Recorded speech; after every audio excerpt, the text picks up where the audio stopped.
Pamela, you help advise nonprofits and for-profit organizations on public-private partnerships and especially how to shape those with a gender focus. So I'm wondering, are there any kind of key starting points that organizations should be more aware of as they're wanting to do more of this? There are a couple of rules of thumb Sure. that everybody should really feel good about. One is you need to be authentic, right?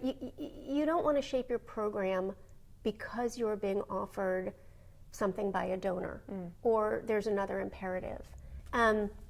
You want to, again, create something that you know is going to be sustainable. So we're not wasting anybody's time and we're not creating great disappointment.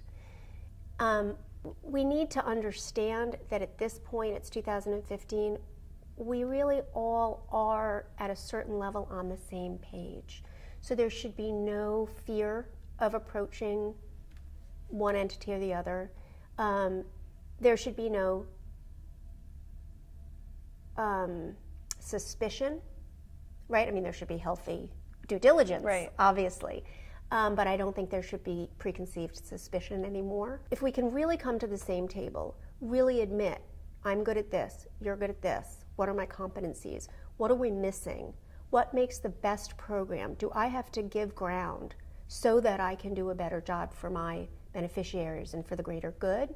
Those are the kinds of things I think we need to focus on and get done. And there was talk today also of perhaps still not involving enough youth voices or women voices at the table. So I'm kind of wondering your take on that, and also how you help organizations remedy that. So the Girl Declaration is a great example. The Nike Foundation and the UN Foundation, the elders and others really came together with a number of nonprofit actors and the private sector, if you've seen some of the signatories, and governments to say, you know what, it is time. We need to hear the girl's voice. When you're creating a development agenda, it's going to be around for a long time, starting in 2015. The post-2015 agenda is here to stay. How are you going to build that without talking to the people whom it affects? What were some of those surprises, I'm wondering? So it's interesting. We, with my background, particularly in the State Department and on leadership issues for women and girls, I talk about governance, I think about governance, but the idea that the girls themselves said, why aren't you asking us about citizenship? Why aren't you asking us about our role? We were implicitly but not explicitly. Okay. And so we wanted to look at that. The girls in many, many parts of the world, and you are familiar with the Girl Declaration, so you know it's quite international, we're very concerned about climate issues. So we know that's an issue. We know it affects women and girls disproportionately. We know this. But they brought it to us and said, it's on your agenda, but it's too far down. Okay.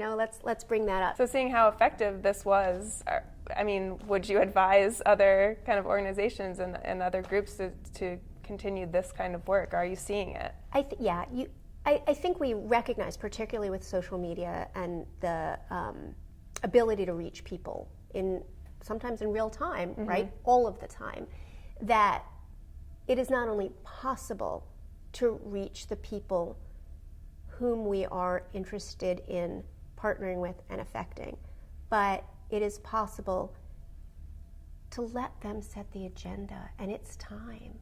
And so we saw it with the Girl Declaration, the NGOs that we see every day, the State Department, the United Nations, they are talking to the real people. They're not making this stuff up, right, in a vacuum. But to operate in a vacuum in this day and age would be irresponsible. And we don't have to do it.